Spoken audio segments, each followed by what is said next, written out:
Eu juro que nunca imaginei ver aquilo na minha vida. Uma jovem desmaiada na beira da estrada e uma onça parada ao lado dela, me encarando como se tivesse pedindo ajuda. Naquele instante, eu entendi que não dava para continuar cavalgando. Alguma coisa ali estava me chamando. Se esse vídeo apareceu para você, é porque essa história vai te emocionar e arrepiar. Então já se inscreve no canal se você gosta desse tipo de história e comenta aí de qual cidade você está assistindo. Eu voltava devagar pela estrada de terra batida, aquela que corta o cerrado seco como uma cicatriz velha. O sol estava descendo pesado, coisa de fim de tarde que pesa nos ombros, grudando na pele junto com a poeira que subia das patas do cavalo. O branco dele tinha ficado meio bege de tanto chão, de tanta terra, de tanto caminho igual percorrido todo o santo dia. A gente tinha acabado de consertar a cerca do Pasto Norte. Trabalho bruto que deixa as mãos raladas e a alma cansada daquele jeito silencioso que só quem vive sozinho conhece. O silêncio do cerrado naquela hora tinha um peso diferente. Não era o silêncio comum do fim de tarde, quando as cigarras começam sua cantoria monótona e o vento passa devagar pelas folhas secas do pequi. Era um silêncio estranho, pesado demais. Como se a própria natureza estivesse segurando o fôlego, esperando por algo que ainda não tinha nome. Eu conhecia aquele cerrado como conhecia as linhas da minha própria mão. Cada curva da estrada, cada árvore torta, cada pedra que sobressaía no caminho. E quando uma coisa está diferente, a gente sente na pele, antes mesmo de entender com a cabeça. O cavalo também sentiu. Ele vinha no trote macio dele, aquele passo cansado de quem trabalhou o dia inteiro sob o sol que racha a terra, quando de repente travou as 4 patas no chão. Assim, de uma vez. As orelhas dele viraram para frente, tensas, atentas, e ele soltou um bufo forte, daqueles que fazem o peito inteiro tremer. Puxei as rédeas sem querer, mais por reflexo do que por decisão, e senti meu próprio peito apertar. Porque cavalo não para assim por nada. Cavalo não recua, não bufa desse jeito, não treme nas pernas, se não tem motivo de verdade. É sempre por alguém, ou por alguma coisa. Foi nesse momento que ouvi o som. Vinha do lado da estrada, meio abafado pelo mato alto que crescia sem controle naquela época do ano. Algo entre um gemido e um ronco triste, um som que não parecia de bicho conhecido, mas também não parecia de gente. Fiquei parado ali, em cima do cavalo que tremia inteiro agora, tentando entender o que meus ouvidos estavam captando. Esperei ouvir rosnado, ameaça, o som de algo se preparando para atacar. Mas não era isso. Era dor, era urgência, era um tipo de pedido que eu nunca tinha ouvido antes, mas que reconheci no fundo da alma como quem reconhece a própria língua mesmo sem nunca ter estudado gramática. Antes que eu pudesse entender direito o que estava acontecendo, o mato alto se abriu. Não devagar, não com cuidado. Se abriu de uma vez, como uma cortina sendo puxada por mãos invisíveis. E de dentro saiu uma onça pintada. Enorme. Maior do que qualquer uma que eu já tinha visto em toda a minha vida andando por esses matos. As manchas pretas no pelo dourado pareciam desenhos feitos à mão, cada uma diferente da outra, e os músculos se moviam por baixo da pelagem como água correndo debaixo de uma lona esticada. Minha primeira reação foi puxar as rédeas com força, tentar acalmar o cavalo, que agora recuava de verdade, as patas traseiras escorregando na terra solta.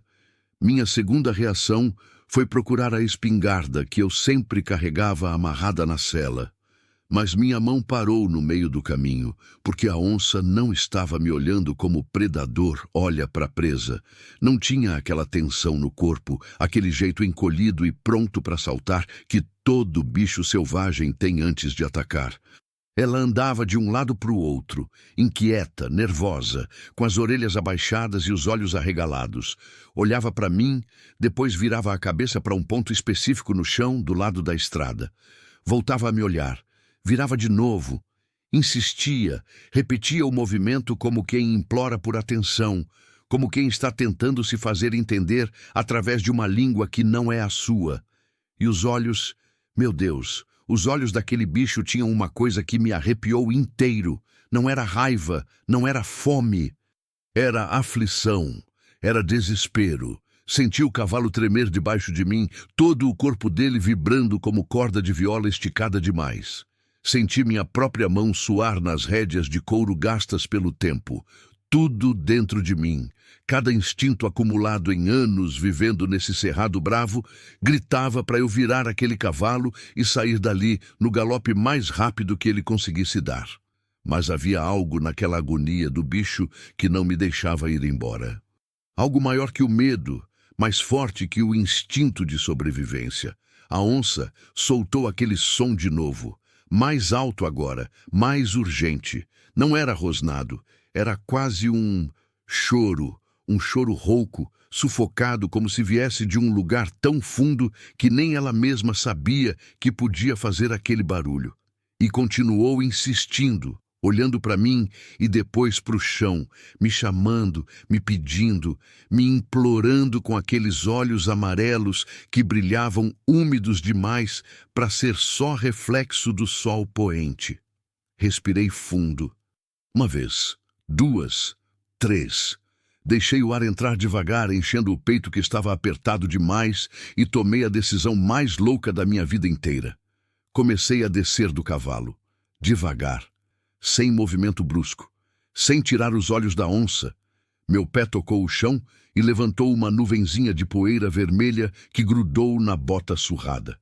O cavalo bufou de novo, puxou a cabeça tentando me fazer voltar, mas segurei firme nas rédeas.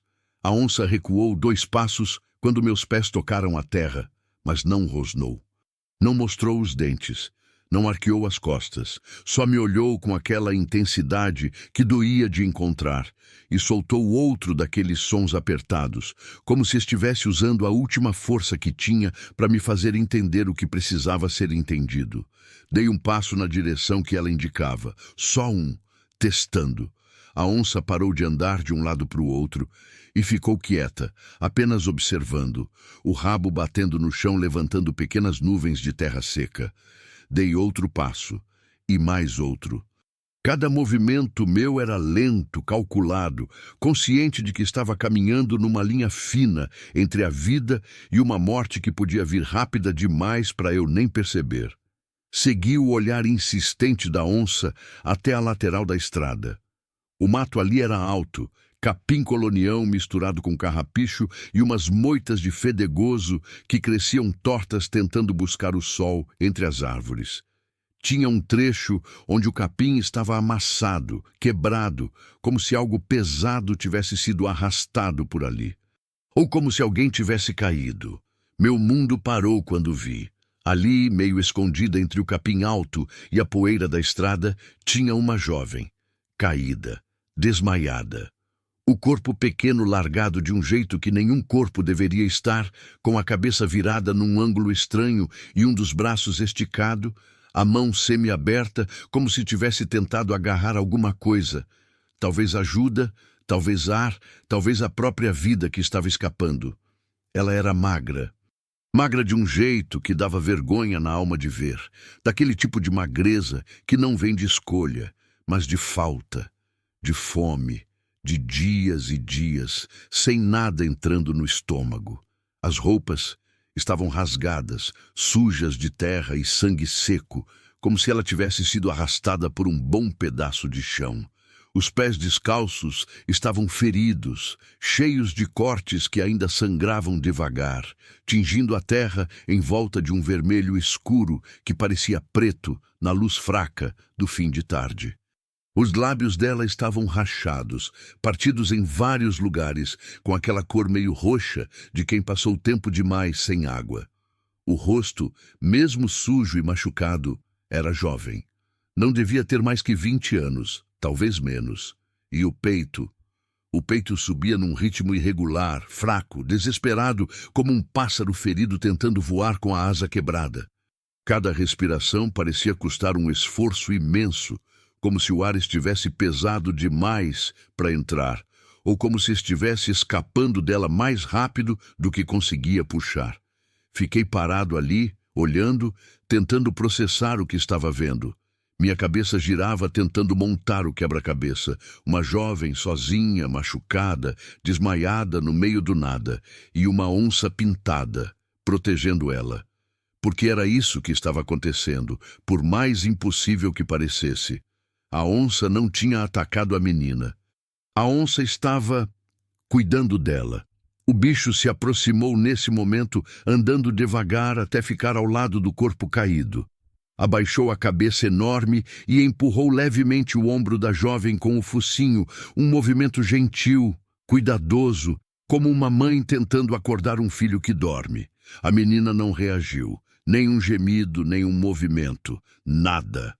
A onça levantou a cabeça e me olhou de novo, e naquele olhar tinha tudo: medo, súplica, urgência, confiança. Era impossível fingir que aquilo era coisa da minha cabeça cansada depois de um dia inteiro de trabalho pesado. Era impossível racionalizar, encontrar explicação lógica, encaixar aquilo em qualquer coisa que fizesse sentido no mundo que eu conhecia. A onça queria ajuda, estava implorando, contra toda a lógica da natureza, contra tudo que eu sabia sobre bichos selvagens e instintos de sobrevivência. Aquele animal tinha protegido a jovem até onde conseguiu. E agora estava entregando a vida dela nas minhas mãos. O sol tinha descido mais um pouco, as sombras ficavam mais longas, mais escuras. Logo seria noite, e noite no cerrado não perdoa ninguém. Muito menos uma menina machucada, desidratada, com febre. Eu precisava decidir. Rápido. Aproximei devagar, cada passo pesando mais que o anterior, como se estivesse caminhando contra uma correnteza invisível que tentava me puxar de volta. O silêncio era tão grande, tão completo, que eu ouvia meu próprio coração batendo torto, acelerado, descompassado dentro do peito, que parecia pequeno demais para caber tanta tensão. Ouvia também a respiração rasa da menina, aquele som frágil e irregular que parecia poder parar a qualquer momento, como vela tremendo antes de apagar no vento. A onça ficou parada, completamente imóvel. Só o rabo mexia, batendo devagar no chão, levantando pequenas nuvens de poeira vermelha que brilhavam douradas na luz inclinada do fim de tarde. Os olhos amarelos não saíam de mim, acompanhando cada movimento, cada respiração, cada pequena mudança na minha postura. Ela estava tensa. Eu via nos músculos enrijecidos debaixo da pelagem manchada. Mas não era a tensão de um predador prestes a atacar. Era a tensão de quem está entregando algo precioso nas mãos de um estranho e precisa confiar contra todos os instintos que gritam para não confiar. Me ajoelhei na terra quente, ao lado do corpo caído. O chão estava duro como pedra, rachado pela seca que já durava semanas, e meus joelhos protestaram com uma dor surda que eu nem registrei direito. De perto, a situação era pior do que tinha parecido à distância. Muito pior. A jovem não era só magra, era esquelética. Os ossos do rosto se destacavam sob a pele queimada de sol, e eu podia ver as costelas marcando sob a blusa rasgada, subindo e descendo com aquela respiração difícil, dolorosa. As mãos eram puro osso coberto de pele, com os dedos longos e finos, manchados de sangue seco e terra. Estendi a mão devagar, muito devagar, e toquei o rosto dela com as costas dos dedos. A pele queimava. Queimava de um jeito que não era só o calor do sol que bate durante o dia inteiro. Era febre. Febre alta, daquelas que fazem o corpo inteiro tremer e a mente vagar para lugares que não existem.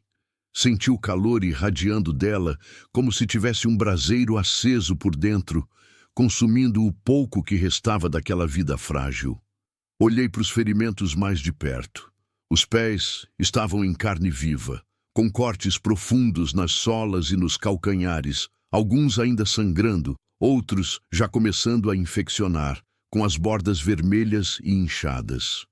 Os joelhos ralados pareciam ter raspado no chão por uma distância longa, a pele arrancada em tiras, misturada com terra e pequenas pedras que tinham ficado grudadas na carne. As unhas estavam quebradas, algumas arrancadas completamente, como se ela tivesse cavado, arranhado, tentado se agarrar em alguma coisa. O que tinha acontecido com essa menina?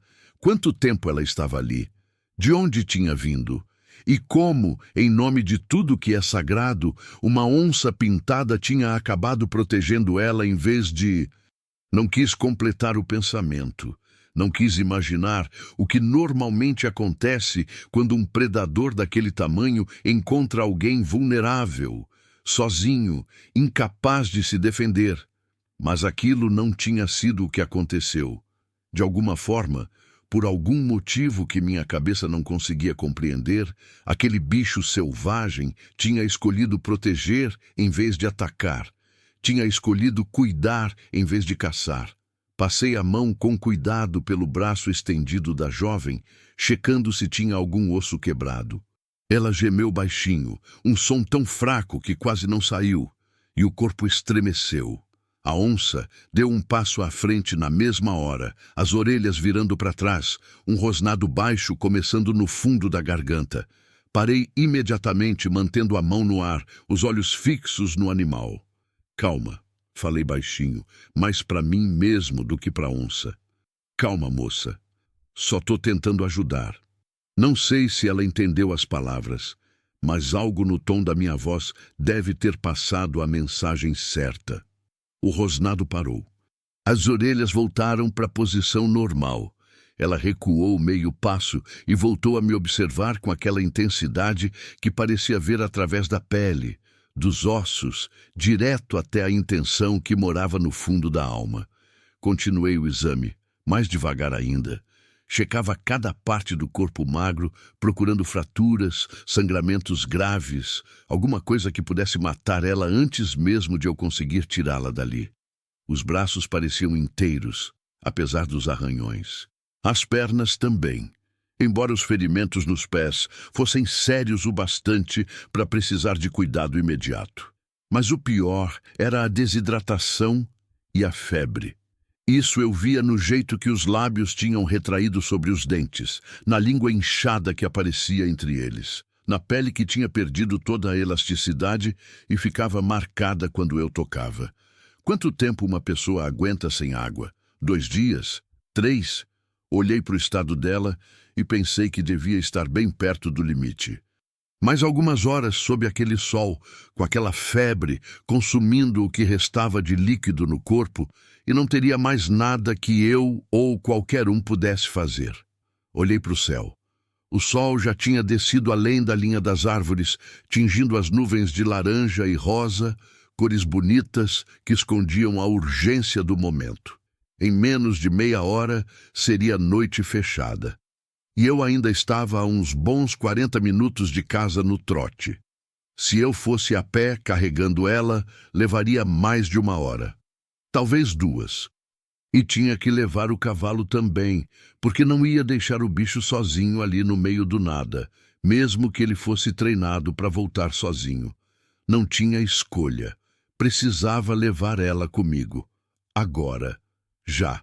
Me levantei devagar, limpando a terra das calças, e olhei direto para os olhos da onça.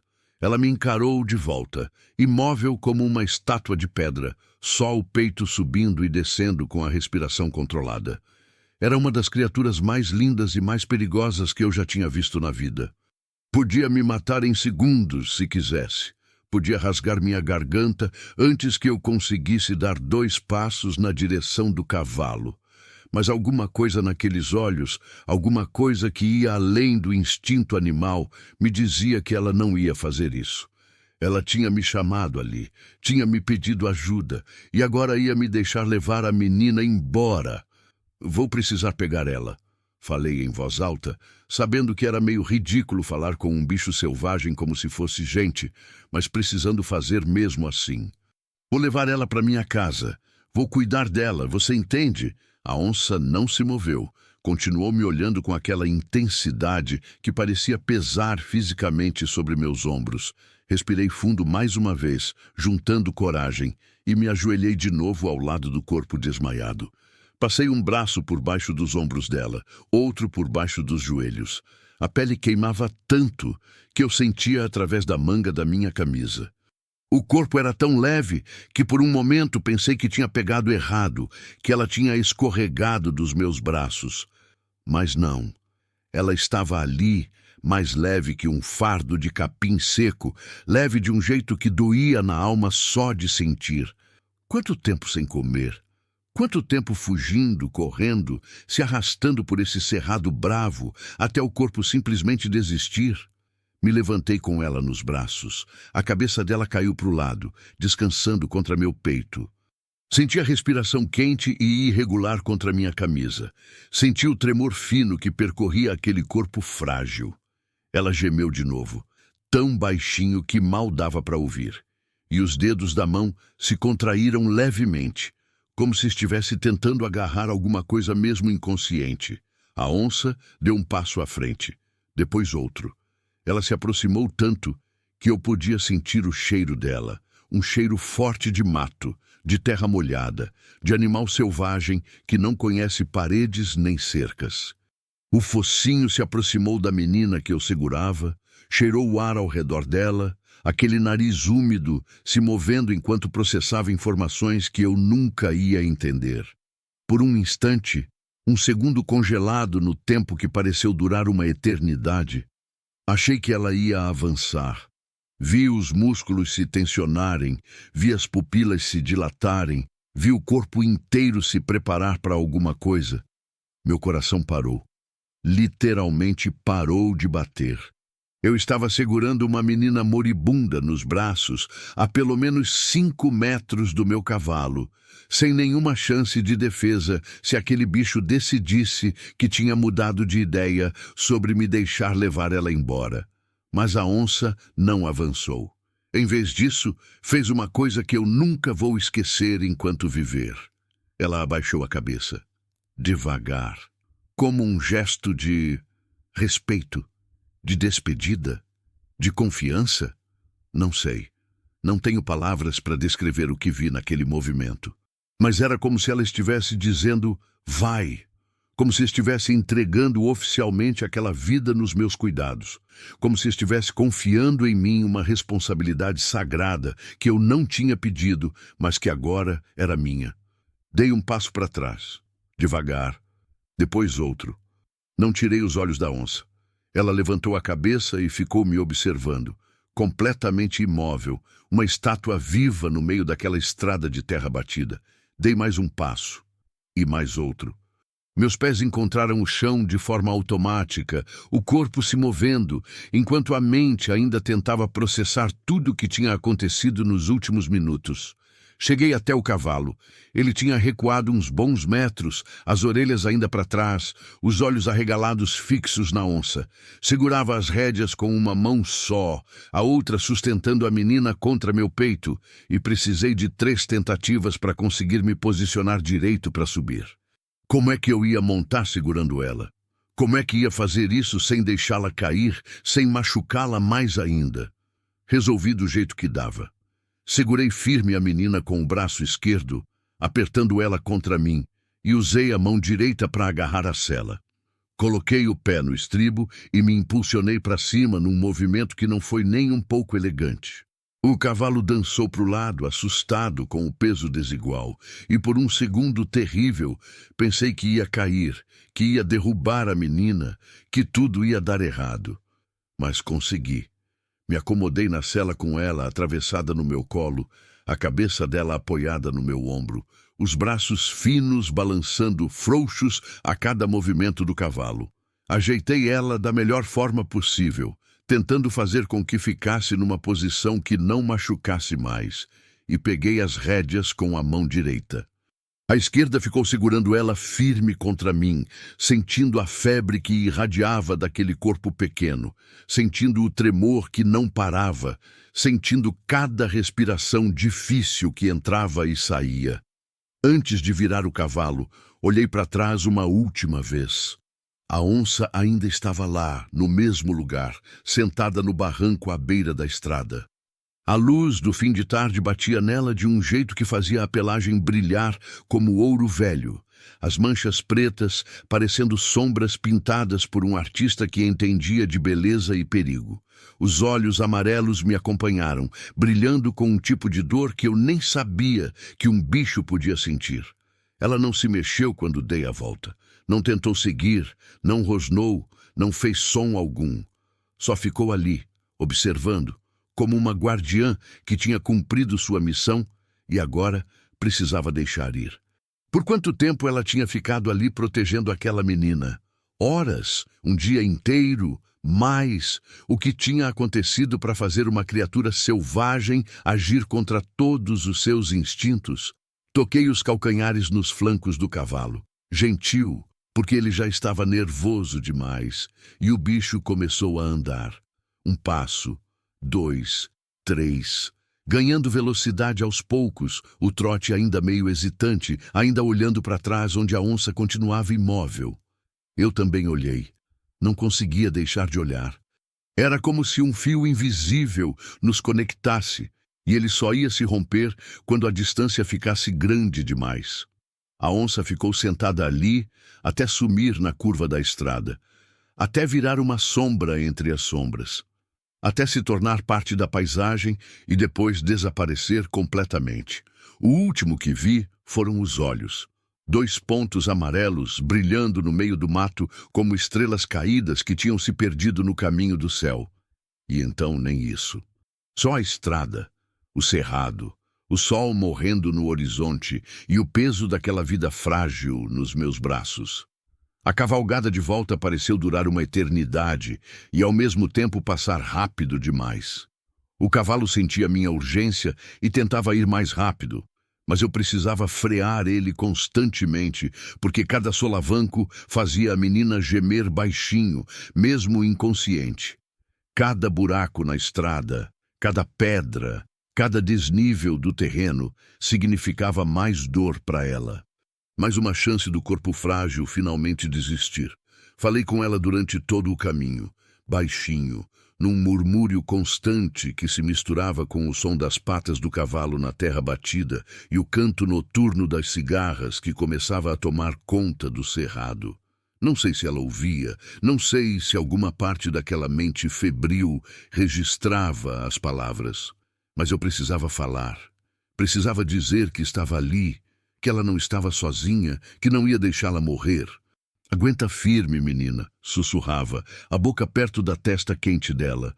Só mais um pouco, já está quase. Não desiste de mim agora. Você é forte, você conseguiu chegar até aqui, consegue aguentar mais um pouquinho. O corpo dela caía contra meu peito a cada movimento do cavalo. Mole demais. Pesado de um jeito errado, como um boneco de pano que perdeu o enchimento. A respiração falhava às vezes, parava por um segundo, que parecia uma hora, e depois voltava num puxão desesperado que fazia o peito inteiro se erguer. Cada vez que isso acontecia, meu próprio coração disparava, achando que era o fim, que tinha perdido ela. A noite caiu de vez antes de chegarmos em casa. Uma noite sem lua, escura como boca de lobo, onde até as estrelas pareciam mais fracas que o normal. O cavalo conhecia o caminho de olhos fechados, tinha feito ele milhares de vezes, mas mesmo assim ia com cuidado, testando o terreno antes de apoiar o peso completamente. Eu ficava atento a cada movimento, cada respiração da menina, cada batida do coração dela que eu sentia contra meu braço.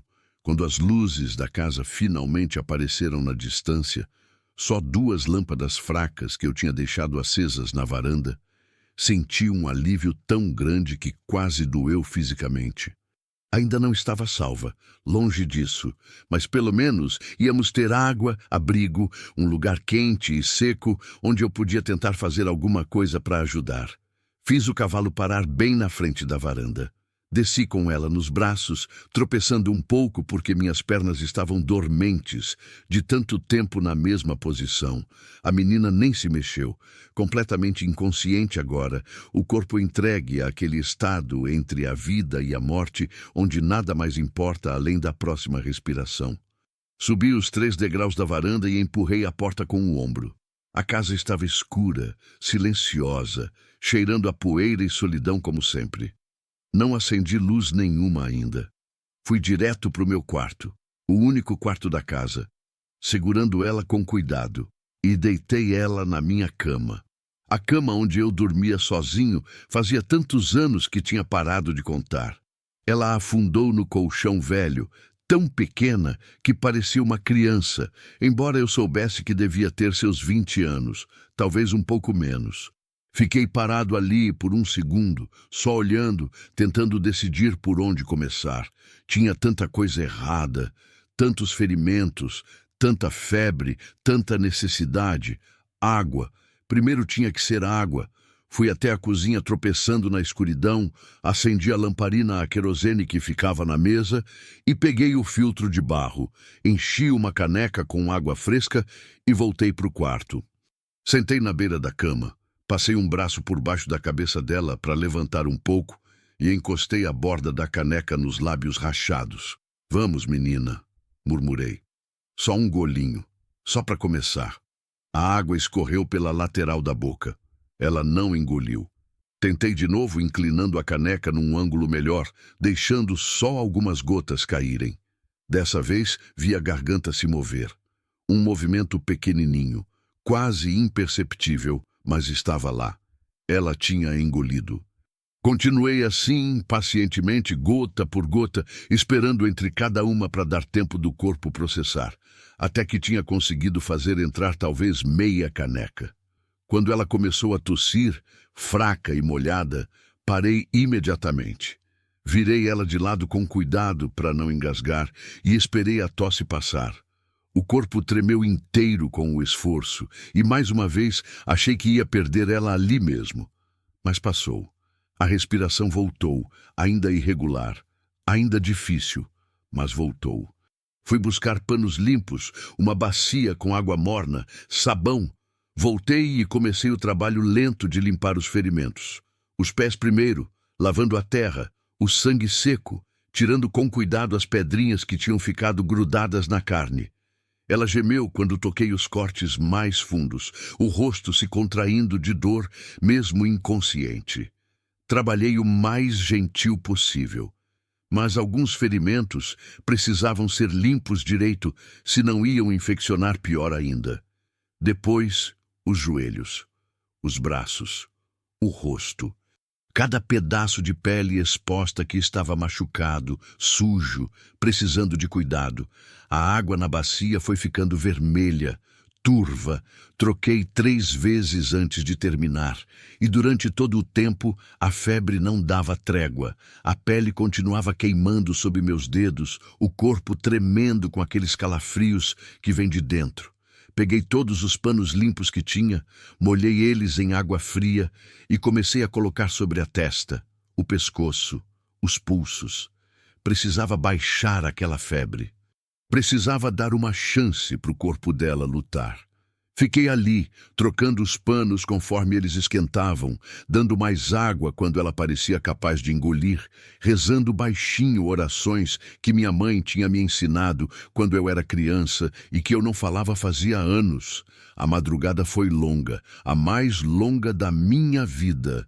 Fiquei sentado na cadeira ao lado da cama, trocando panos, dando água, observando cada respiração como se minha própria vida dependesse dela. Lá fora, uma tempestade começou.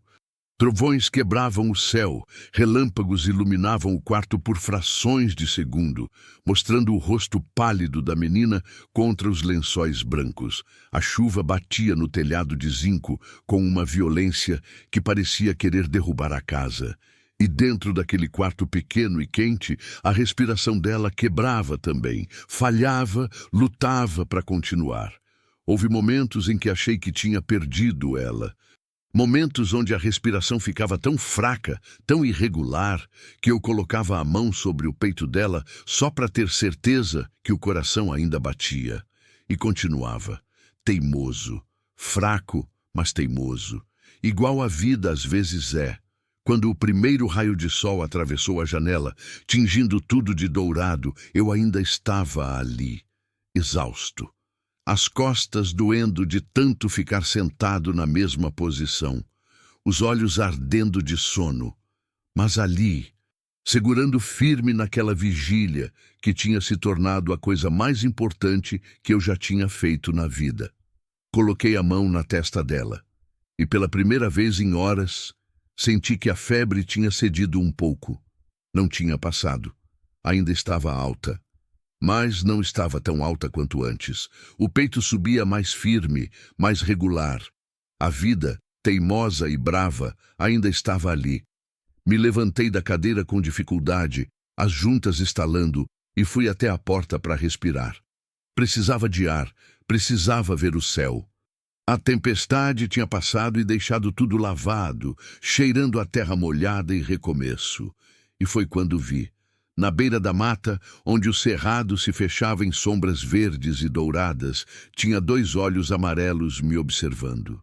A onça, quietinha, imóvel como uma pedra, como se tivesse passado a noite inteira ali, esperando pela resposta que eu precisava dar. Olhei para ela. Ela olhou para mim.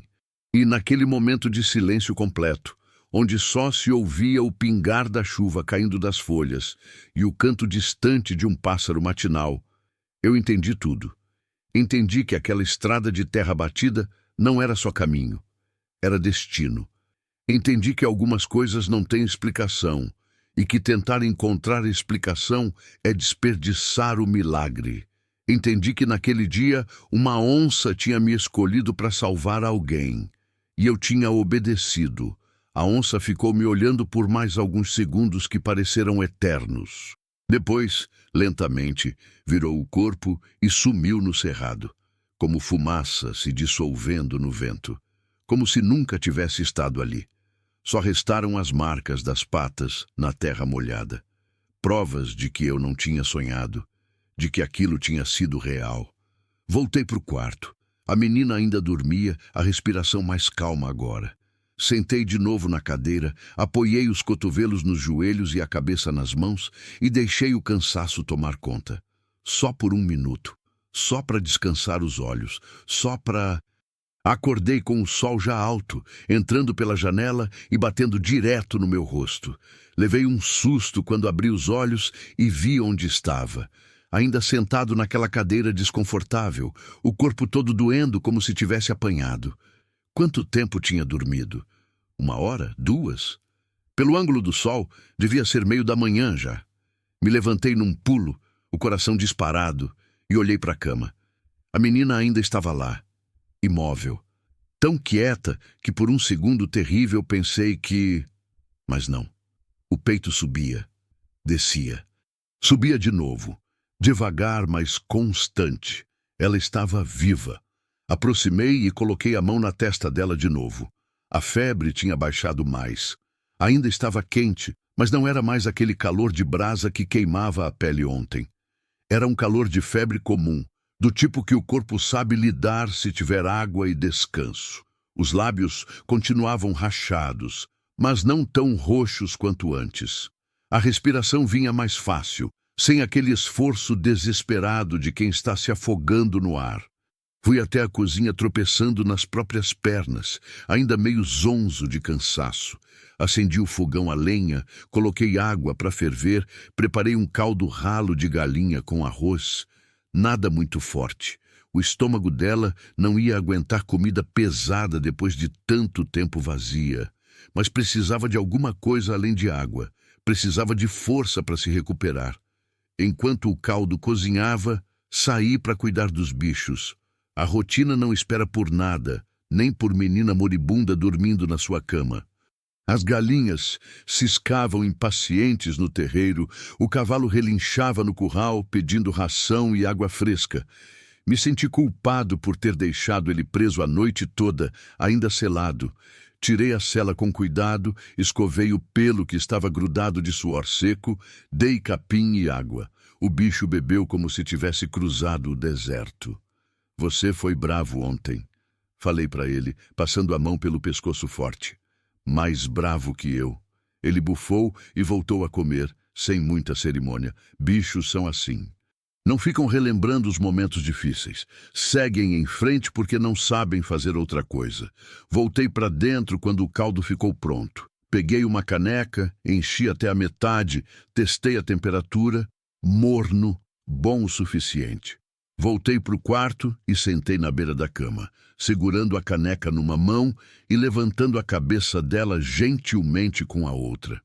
Vamos tentar de novo, murmurei. Sei que está cansada, mas precisa tomar um pouco disso aqui. Encostei a borda da caneca nos lábios dela e inclinei devagar, deixando o líquido quente escorrer. No começo, nada aconteceu. Escorreu tudo pelo canto da boca, molhando o travesseiro. Tentei de novo, e de novo. Na quinta tentativa, vi a garganta se mover. Ela tinha engolido. Continuei, paciente, gota por gota, até conseguir fazer entrar talvez meia caneca. Foi quando os olhos dela se abriram. De repente, sem aviso. E o que vi ali me fez gelar por dentro. Não era um olhar calmo de quem está acordando. Era pânico puro, terror absoluto. Os olhos arregalados, a pupila dilatada, o corpo inteiro enrijecendo numa tensão que parecia capaz de quebrar os ossos por dentro. Ela tentou gritar, mas o som que saiu foi só um gemido rouco e quebrado. Tentou se afastar, empurrando com os braços fracos contra o colchão, mas não tinha força nenhuma. Caiu de volta nos lençóis, a respiração acelerada, o peito subindo e descendo rápido demais. E é calma, falei, levantando as mãos para mostrar que não ia machucá-la. Calma, menina, você está segura. Ninguém vai te machucar aqui. Mas ela não estava me ouvindo.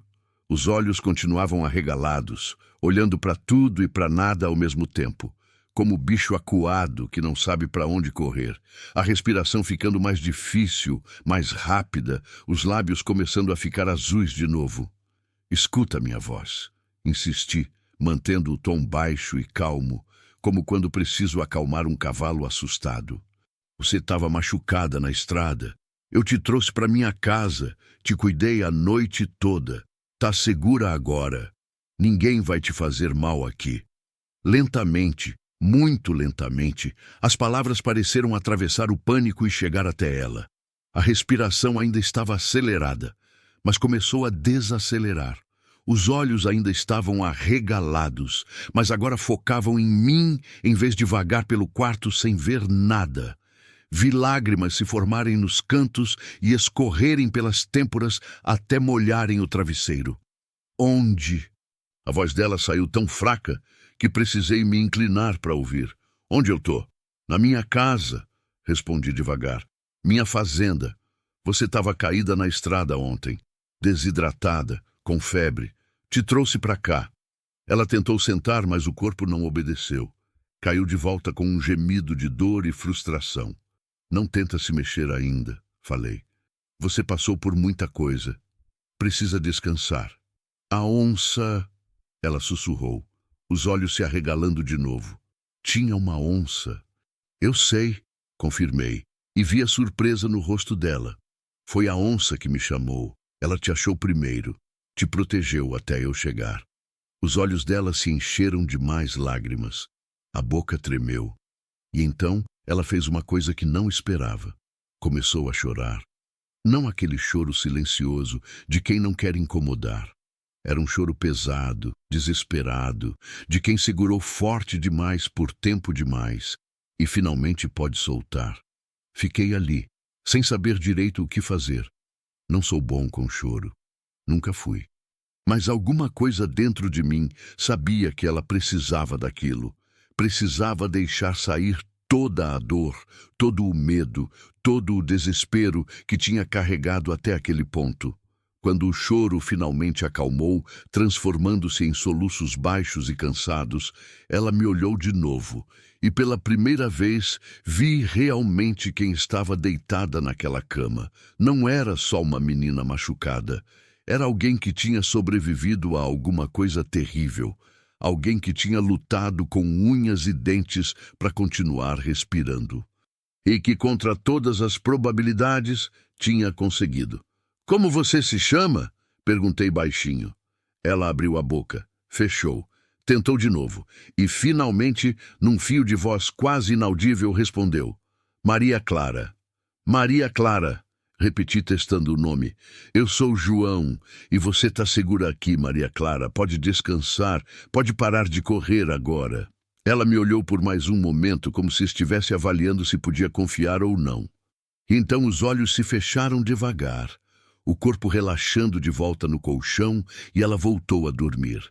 Fiquei sentado ali na cadeira, olhando para ela dormir, e me perguntei o que tinha acontecido, de onde ela tinha vindo, do que estava fugindo.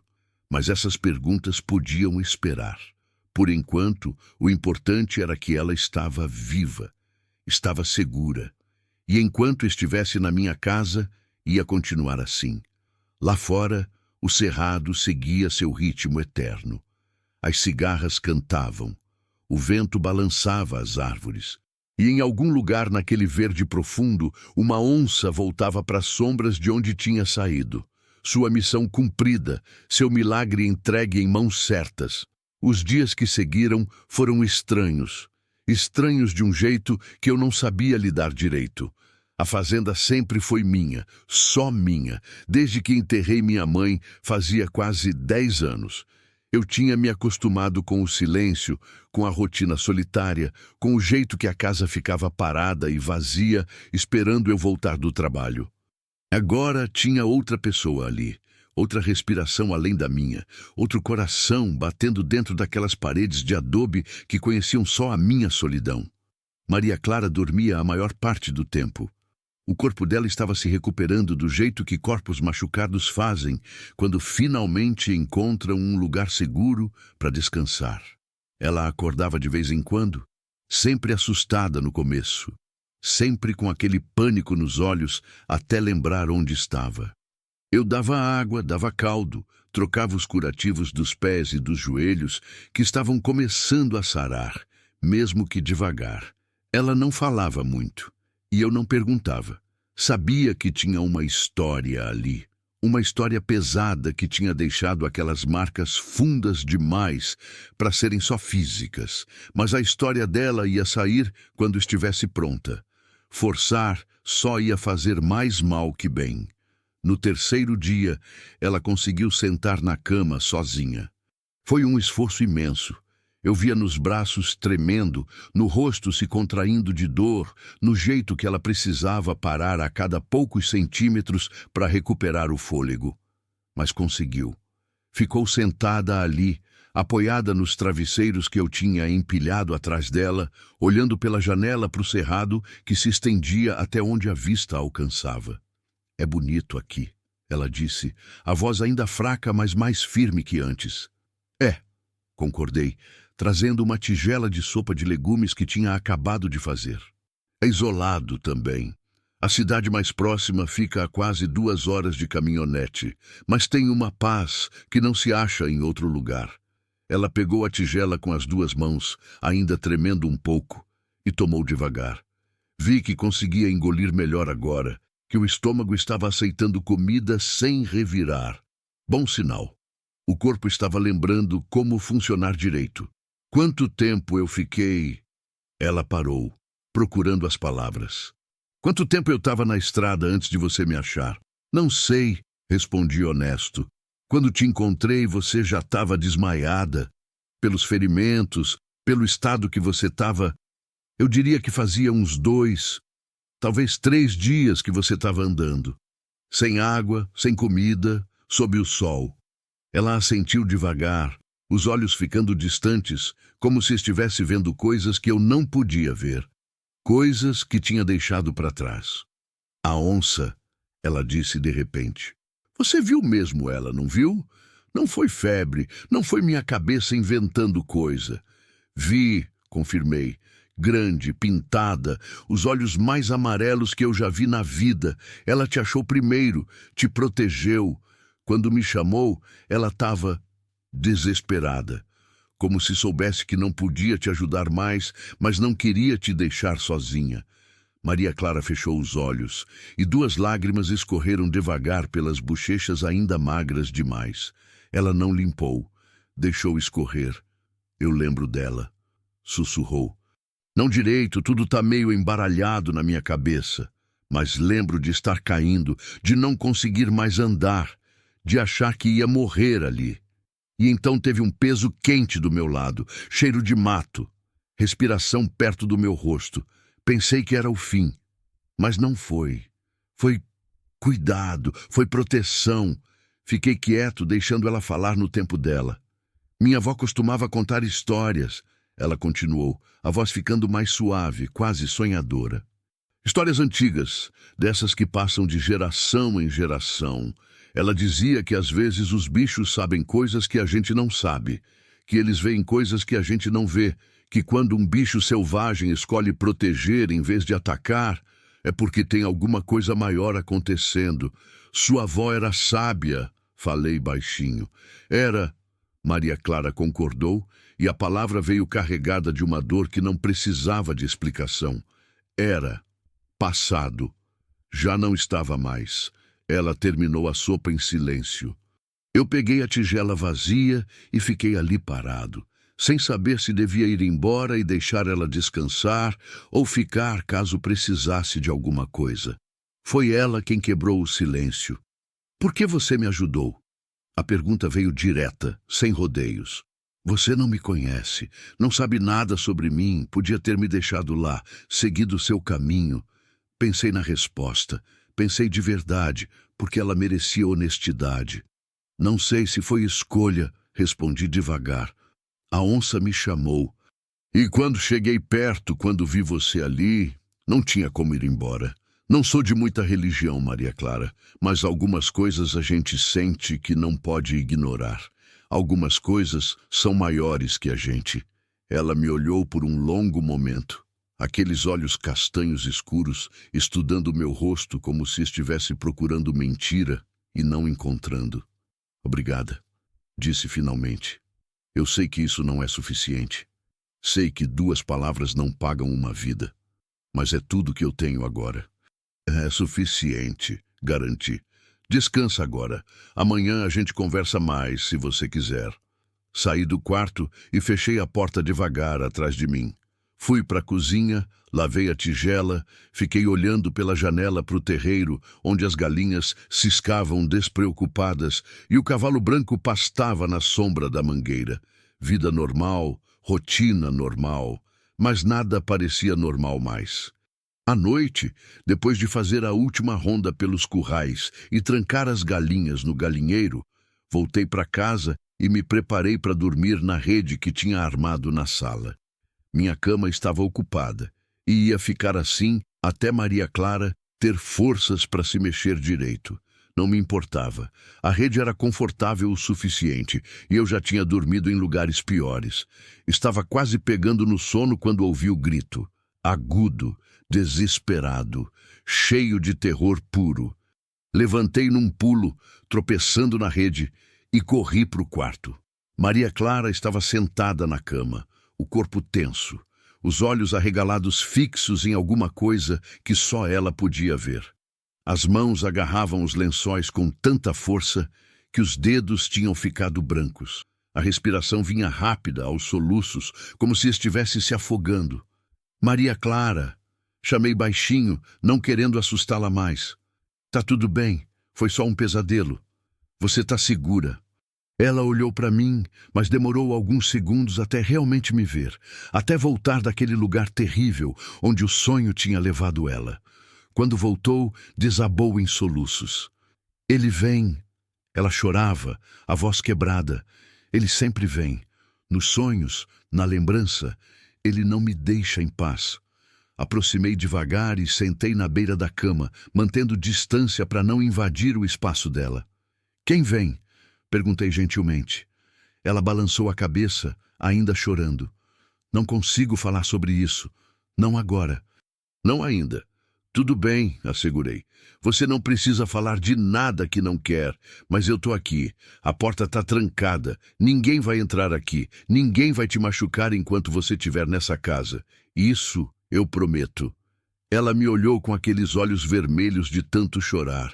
E alguma coisa no jeito que falei deve ter passado a certeza que ela precisava. Porque ela assentiu devagar e deixou o corpo relaxar um pouco.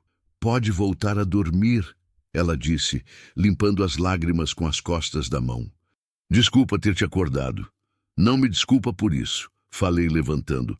Se precisar, pode gritar. Pode me chamar. Estarei bem ali na sala. Deixei a porta entreaberta dessa vez só um pouco, o suficiente para eu ouvir se ela precisasse de novo. Voltei para a rede, mas não consegui dormir mais. Fiquei ali na escuridão, ouvindo os sons da noite, grilos cantando, vento nas árvores, a coruja piando longe e pensando em qual tipo de horror deixa marcas tão fundas numa pessoa. No dia seguinte, Maria Clara conseguiu ficar de pé pela primeira vez. Foi só por alguns segundos, apoiada na cabeceira da cama, as pernas tremendo com o esforço. Mas foi um passo, e passos pequenos ainda são passos. Eu preciso de roupas limpas, ela disse, olhando para as roupas rasgadas e manchadas de sangue que eu tinha tirado dela no primeiro dia e deixado de molho num balde. Não posso ficar usando suas camisas para sempre. Tinha razão. Eu tinha dado uma camisa velha minha para ela usar enquanto dormia e ficava enorme, caindo dos ombros e arrastando até os joelhos. Mas não tinha roupa de mulher na casa. Nunca tinha tido motivo para ter. Na cidade tem uma loja, falei. Posso ir amanhã cedo comprar umas coisas? Você sabe seu tamanho? Ela me disse e anotei num papel para não esquecer. Calça, blusa, roupa de baixo, chinelo porque os pés ainda estavam muito machucados para sapato fechado. A lista era curta, mas necessária. João, ela me chamou quando eu ia saindo do quarto. Você tem como não contar para ninguém que eu tô aqui? A pergunta veio carregada de medo, de urgência. Alguém tá te procurando? Perguntei direto. Ela não respondeu com palavras. Mas o jeito que o corpo inteiro dela se encolheu, o jeito que os olhos ficaram vidrados de terror, foi resposta suficiente. Ninguém vai saber, prometi. Compro as coisas, volto. E ninguém precisa saber para quem é. Metade da cidade acha que sou meio esquisito mesmo por morar sozinho aqui no meio do nada. Não vão achar estranho eu não conversar muito. Ela soltou um suspiro de alívio tão grande que parecia ter segurado o ar por horas. Obrigada, sussurrou. Fui para a cidade no dia seguinte bem cedo, quando o sol ainda estava nascendo, pintando o céu de rosa e laranja. A caminhonete velha reclamou um pouco antes de pegar, mas pegou. Sempre pegava. Eram quase 2 horas de estrada de terra até chegar no asfalto, e mais meia hora até a cidade. Um lugar pequeno, daqueles onde todo mundo conhece todo mundo e novidade vira assunto por semanas. Comprei tudo que estava na lista, rápido, sem conversa. O dono da loja tentou puxar assunto, curioso sobre para quem eram as roupas de mulher, mas dei respostas curtas até ele desistir. Paguei em dinheiro, peguei as sacolas e saí. No caminho de volta, parei num ponto alto da estrada onde dava para ver o cerrado se estendendo até o horizonte. Era bonito. Sempre foi. Mas agora parecia diferente. Parecia que tinha ganhado um significado novo. Como se aquela terra seca e brava tivesse me dado um propósito que eu nem sabia que estava procurando. Quando cheguei em casa, Maria Clara estava na varanda, sentada numa cadeira de balanço velha, enrolada num cobertor apesar do calor, olhando para o nada. Assustou quando ouviu a caminhonete, o corpo inteiro ficando tenso, pronto para fugir. Só relaxou quando viu que era eu. Trouxe suas coisas, falei, entregando as sacolas. Ela olhou dentro, verificando cada peça, e pela primeira vez desde que acordou, eu vi um pequeno sorriso aparecer no canto da boca. São perfeitas, disse baixinho. Obrigada. E naquele momento, vendo aquele sorriso pequeno e frágil, entendi que tinha feito a coisa certa. Que a onça não tinha me chamado por acaso. Que Maria Clara tinha chegado na minha vida por um motivo. E que esse motivo ainda estava para se revelar por completo. 2 semanas se passaram. Maria Clara ganhava força aos poucos, como planta ressecada que volta a brotar depois da primeira chuva. Os ferimentos dos pés saravam devagar, formando cicatrizes rosadas que iam clarear com o tempo. Ela já conseguia andar pela casa sem ajuda, embora ainda mancasse um pouco e precisasse parar para descansar a cada poucos passos. A rotina da fazenda continuava. Eu acordava com o sol, cuidava dos bichos, consertava a cerca, lidava com o gado. Mas agora sempre voltava mais cedo. Sempre encontrava algum motivo para passar pela casa no meio do dia. Sempre deixava comida pronta antes de sair, mesmo sabendo que ela já conseguia fazer algumas coisas sozinha. Ela começou a ajudar no que podia. Pequenas coisas: lavar louça, varrer a casa, alimentar as galinhas que ciscavam no terreiro. Eu dizia que não precisava, que ela ainda estava se recuperando, mas ela insistia. Preciso me sentir útil, explicou um dia, enquanto pendurava roupa no varal. Preciso sentir que não sou só um peso. Você nunca foi um peso, respondi, mas sabia que ela precisava fazer aquilo. Precisava provar para si mesma que ainda era capaz de alguma coisa. As noites continuavam difíceis. Os pesadelos vinham quase toda noite, às vezes mais de uma vez. Eu já tinha aprendido a acordar com o primeiro som de aflição vindo do quarto. Ia até lá, ficava na porta, esperava ela voltar do lugar escuro onde os sonhos levavam. Nunca perguntava sobre o que tinha visto. Só ficava ali, até a respiração dela acalmar. Uma tarde, ela me encontrou consertando o motor da caminhonete no galpão. Aproximou devagar, segurando uma caneca de café quente nas 2 mãos. Trouxe café, disse, estendendo a caneca. Peguei, agradecendo. O café estava forte e doce, do jeito que eu gostava. Ela tinha aprendido rápido como eu tomava as coisas. Ficamos ali em silêncio por um tempo, eu mexendo no motor, ela olhando para o cerrado que se estendia além do galpão. O sol começava a descer, tingindo tudo daquela cor dourada que só existe no fim de tarde. Eu fugi de casa. Ela disse de repente, a voz tão baixa que quase não ouvi por cima do barulho da chave de boca batendo no metal.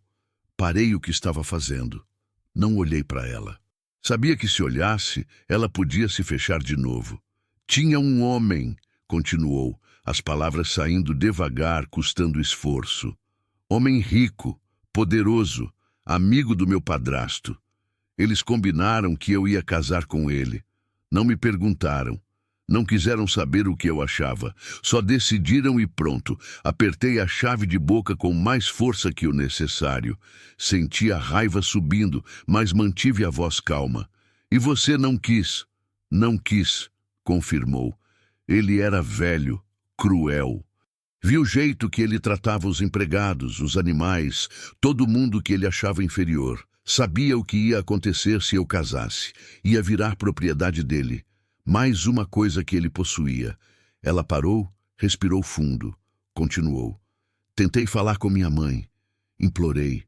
Chorei. Mas ela disse que era assim que as coisas eram, que eu devia agradecer por ter chamado a atenção de um homem importante. Meu padrasto foi pior. Disse que se eu recusasse, ia me expulsar de casa sem nada. Que ia fazer questão que ninguém na cidade me desse emprego, abrigo, nada. Então você fugiu. Então eu fugi, ela confirmou, a voz tremendo agora. No meio da noite, 2 dias antes do casamento, peguei o pouco de dinheiro que tinha guardado, uma mochila com roupa e saí andando. Não tinha plano, não sabia para onde ir. Só sabia que precisava sair dali. Ela fez uma pausa longa. Quando voltou a falar, a voz estava mais fraca, mais quebrada. O dinheiro acabou rápido. A comida também. Fiquei perdida no cerrado, tentando seguir estradas pequenas, onde achava que ninguém ia me procurar. Bebi água de córrego que talvez não devia. Comi fruta do mato que me deixou doente. E continuei andando, porque parar significava ser achada, e ser achada significava voltar para ele. Larguei a chave de boca e finalmente olhei para ela. Maria Clara estava com os olhos fixos no horizonte, as lágrimas escorrendo silenciosas pelo rosto. Quando desmaiei naquela estrada, ela continuou, pensei que tinha acabado. Achei que ia morrer ali, sozinha, e que talvez fosse melhor assim do que ser arrastada de volta. E então teve a onça. E você? Fiquei quieto, deixando as palavras dela se assentarem no ar entre nós. Ele está me procurando? Perguntei finalmente. Esse homem? Com certeza, ela respondeu sem hesitação. Homens como ele não aceitam ser contrariados. Não aceitam perder o que acham que é deles. Ele deve ter oferecido recompensa, deve ter gente procurando por toda a região. Quanto tempo faz? Quase um mês agora. 3 semanas antes de você me achar e 2 semanas aqui. Assenti devagar, processando. 1 mês, tempo suficiente para boatos se espalharem. Tempo suficiente para alguém ligar os pontos se eu aparecesse na cidade comprando roupas de mulher, fazendo perguntas, agindo diferente. Ninguém sabe que você está aqui, garanti. E ninguém vai saber. Essa fazenda é isolada. Poucas pessoas vêm aqui. E as que vêm eu conheço há anos. Você está segura. Ela me olhou com aqueles olhos castanhos, cheios de medo e esperança misturados. Por quanto tempo? A pergunta ficou pendurada no ar. Porque era a pergunta certa. Ela não podia ficar escondida para sempre. Eventualmente, ia precisar reconstruir uma vida. Mas primeiro, precisava ter forças para isso. Pelo tempo que você precisar, respondi.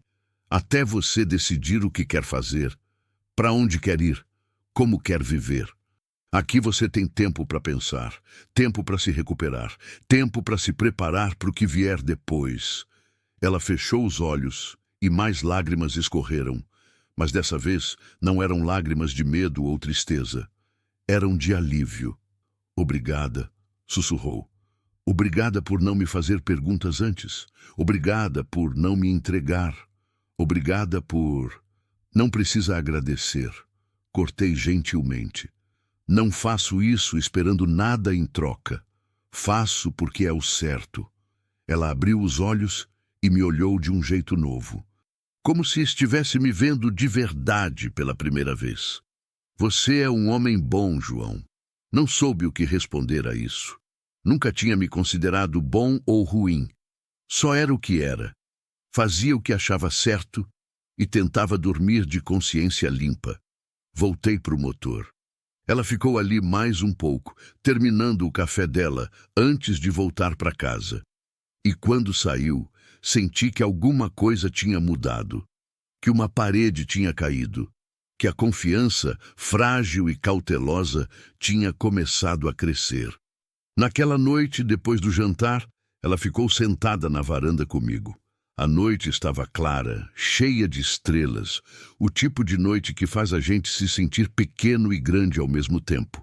Ficamos ali no silêncio confortável, ouvindo os sons do cerrado, acordando para a vida noturna. Sabe o que é estranho? Ela disse de repente. O quê? Pela primeira vez em muito tempo, eu me sinto em paz, mesmo com tudo, mesmo com o medo. Aqui, nesse lugar isolado no meio do nada, eu consigo respirar. Entendi o que ela queria dizer, porque era a mesma coisa que eu sentia sobre esse lugar. Era isolado, era solitário, mas era livre. E liberdade valia mais que companhia, quando companhia significava prisão. O cerrado tem um jeito de colocar as coisas em perspectiva, falei. É grande demais para nossos problemas parecerem importantes. Ao mesmo tempo, é silencioso o suficiente para a gente ouvir o que realmente importa. Ela sorriu. Um sorriso pequeno, mas real. É uma boa forma de descrever. Ficamos ali até as estrelas ficarem mais brilhantes e o frio da noite começar a apertar. Quando levantamos para entrar, ela parou na porta. João, sim, eu vou ter pesadelos de novo hoje. Sei que vou, mas queria que você soubesse que ajuda. Saber que você está ali, que não estou sozinha, ajuda mais do que você imagina. Vou estar ali, prometi. Sempre. E mantive a promessa, naquela noite e em todas as outras que vieram depois. Os dias viraram semanas, e as semanas começaram a formar uma nova rotina. Maria Clara ganhava cor no rosto. Os olhos perdiam aquele olhar assustado de bicho acuado. Ela ajudava mais na casa agora, cozinhava enquanto eu trabalhava, e quando voltava do campo sempre tinha comida quente esperando. A casa cheirava diferente, cheirava a vida. Uma manhã, acordei com o som dela cantarolando baixinho na cozinha. Era uma música antiga, dessas que avós ensinam para os netos, sobre terra e chuva e esperança. Fiquei parado na porta da sala, só escutando, sem querer interromper aquele momento raro de leveza. Quando entrei, ela estava preparando café e tapioca. Virou e sorriu. Um sorriso de verdade, não aqueles pequenos e assustados das primeiras semanas. Bom dia, disse ela. Pensei em fazer um café diferente hoje. Minha avó fazia essa tapioca com queijo e coco. Espero que goste. Sentamos juntos à mesa. Coisa simples, mas que não acontecia fazia anos naquela casa. Comer com alguém, dividir a mesa. Ouvir outra voz além da minha própria. Você nunca falou muito de você, ela disse enquanto servíamos o café. Sei que mora sozinho, que cuida dessa fazenda. Mas não sei como chegou aqui. Se sempre foi sozinho. Tomei um gole do café antes de responder. Não era costume meu falar do passado, mas ela tinha dividido o dela comigo, justo que eu fizesse o mesmo. Meus pais tinham essa fazenda, comecei. Criaram gado, plantaram o que o cerrado deixava, viveram uma vida simples, mas boa. Meu pai morreu quando eu tinha 15. Coração. Minha mãe segurou as pontas sozinha por mais 10 anos antes de ir também. Deixou tudo para mim. Você nunca quis outra coisa? Ela perguntou gentilmente. Sair daqui? Conhecer outros lugares? Quis, admiti. Quando era mais novo, achava que esse lugar era prisão. Queria cidade, movimento, gente. Mas aí minha mãe adoeceu e precisava de mim. Fiquei. E descobri que talvez o cerrado não fosse prisão. Talvez fosse refúgio. Refúgio de quê? De tudo que machuca lá fora, respondi. Pessoas que mentem, que traem, que usam você e jogam fora. Aqui as coisas são simples. O gado precisa de água, você dá água. A cerca quebra, você conserta. É honesto, é real. Ela assentiu, entendendo mais do que as palavras diziam. E nunca teve ninguém? Perguntou hesitante. Alguém especial? Teve, respondi após uma pausa. Uma moça da cidade. Achei que ia dar certo. Ela dizia que amava o cerrado, que queria viver aqui comigo. Mas quando a mãe dela ficou doente e ela teve que escolher entre ficar ou ir cuidar dela na capital, escolheu ir e não voltou. Sente falta dela? Pensei sobre isso, honestamente. Senti, no começo. Mas com o tempo percebi que ela nunca amou de verdade esse lugar. Amou a ideia, a fantasia. Quando virou real, quando virou trabalho duro e solidão e dias iguais, a fantasia quebrou. Maria Clara ficou quieta, mexendo no café. Quando falou de novo, a voz estava diferente. Eu nunca tive escolha sobre nada na minha vida, disse baixinho. Desde pequena sempre teve alguém decidindo por mim. Minha mãe, meu padrasto, a sociedade, aquele homem. Nunca pude escolher. E agora pela primeira vez, eu tenho escolhas. E é assustador. Por que assustador? Porque se eu escolher errado, a culpa é só minha, explicou. Antes eu podia culpar os outros pelas coisas ruins.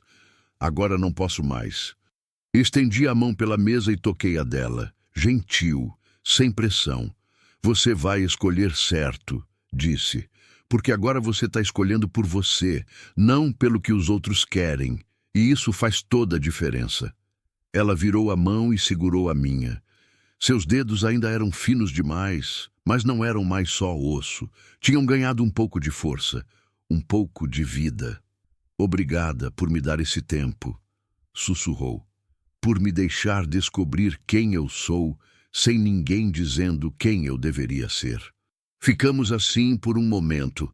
Depois, ela soltou minha mão, limpou os olhos rapidamente e mudou de assunto para algo mais leve. Mas alguma coisa tinha mudado ali. Alguma coisa pequena, mas importante.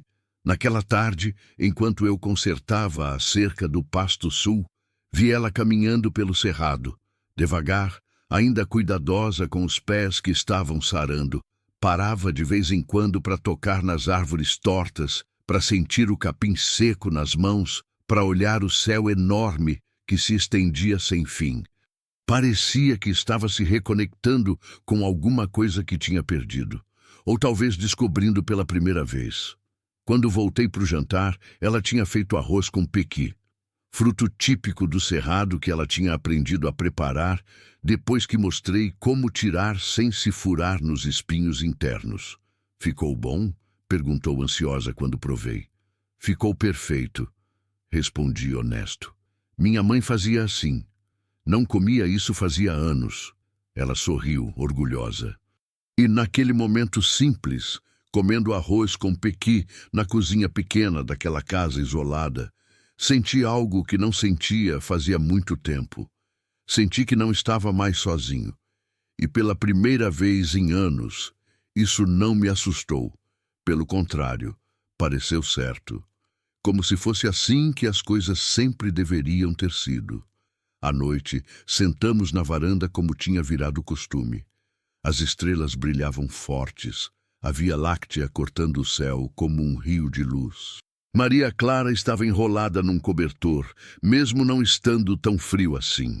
Sabe o que eu percebi hoje? Ela disse, olhando para o céu. O quê? Que faz 4 dias que não tenho pesadelo? Olhei para ela, surpreso. Era verdade. Não tinha acordado com gritos fazia alguns dias. Não tinha precisado ir até o quarto dela acalmar o pânico. Acho que tô sarando. Ela continuou. Não só o corpo, o resto também. É um bom sinal.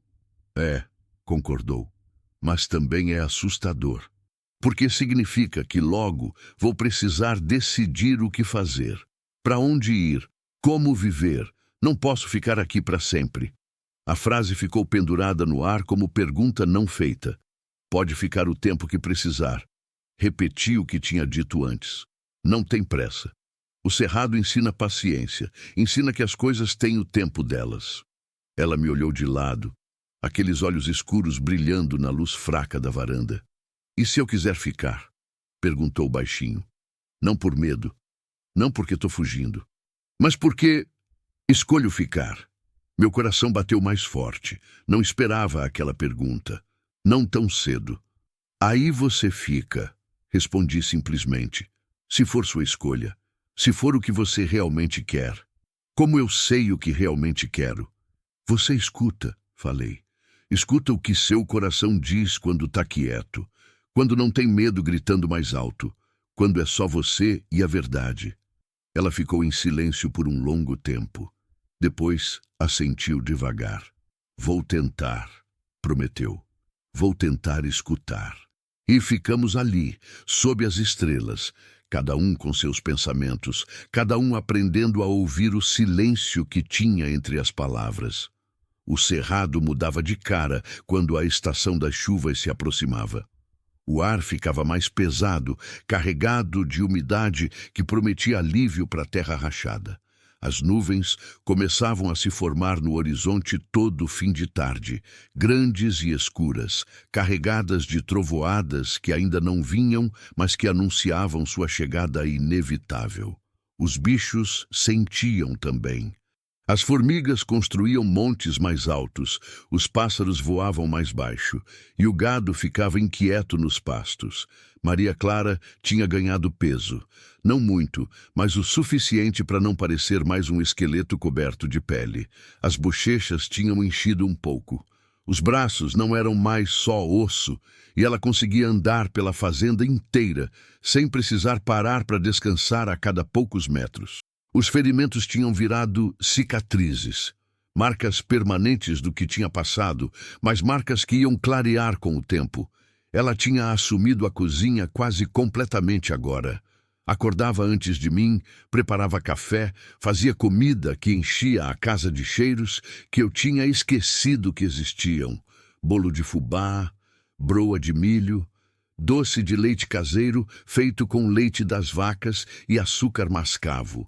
Coisas que minha mãe costumava fazer e que tinham sumido da minha vida quando ela se foi. Mas não era só isso. Maria Clara tinha começado a cuidar de uma pequena horta nos fundos da casa. Plantou tomate, alface, coentro, pimentão. Regava todo dia no fim da tarde, quando o sol estava menos forte, conversando com as plantas como se elas pudessem ouvir. E talvez pudessem, porque tudo que ela plantava crescia forte e verde, desafiando a terra seca e o clima bravo.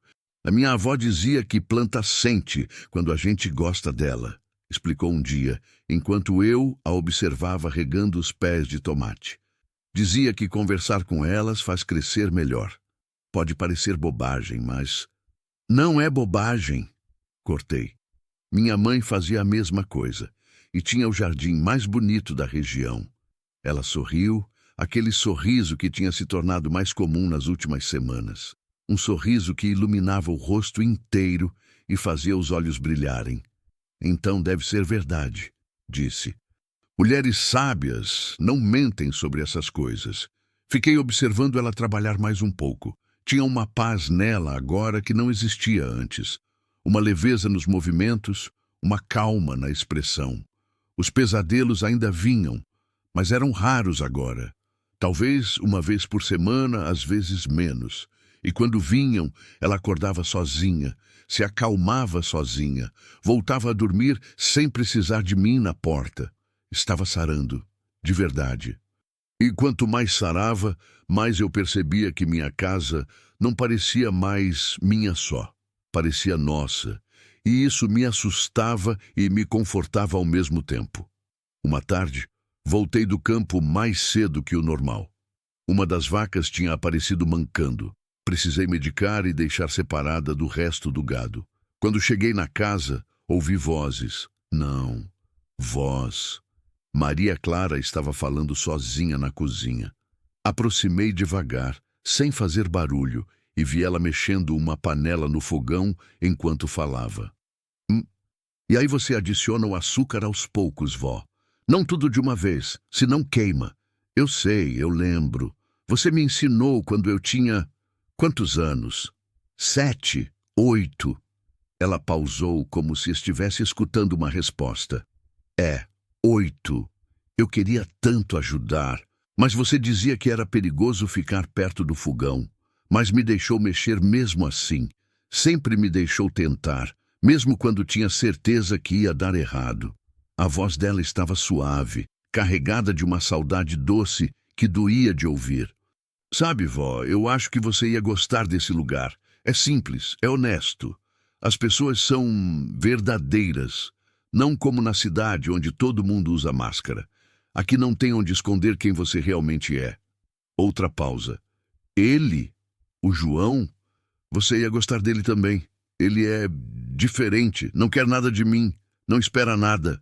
Só deixa eu ser. Pela primeira vez na vida, alguém só deixa eu ser quem eu sou. Decidi fazer barulho então.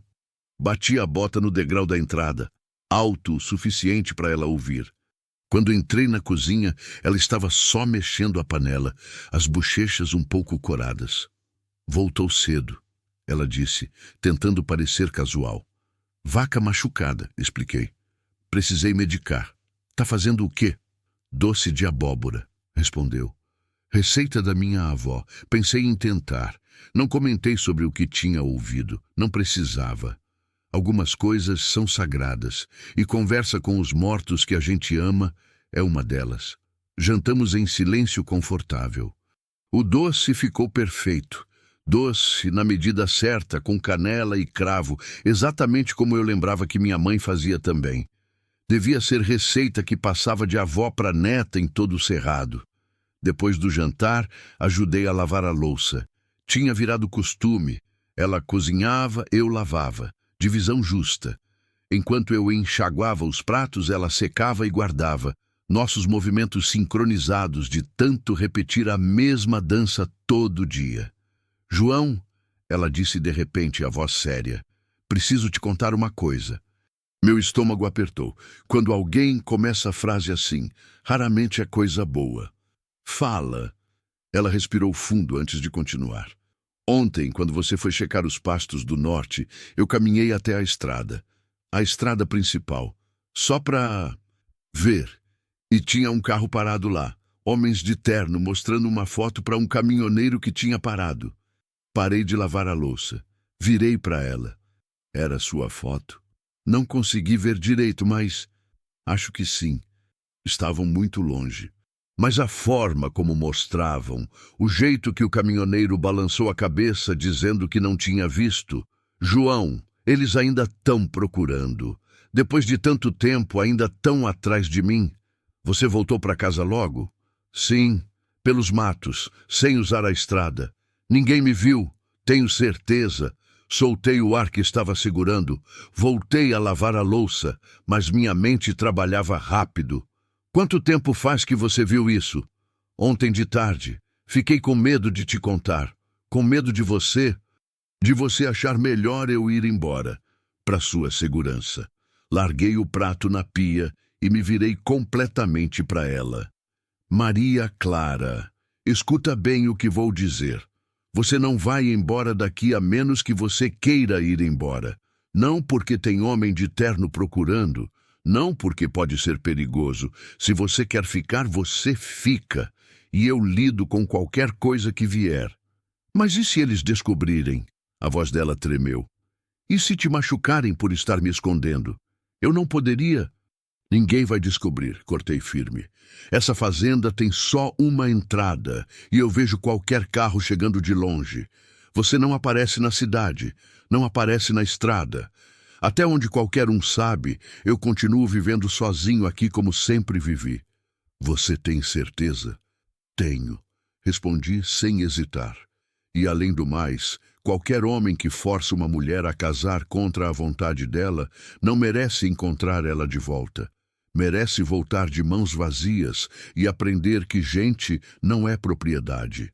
Ela me olhou com uma intensidade que fez algo se mexer no meu peito.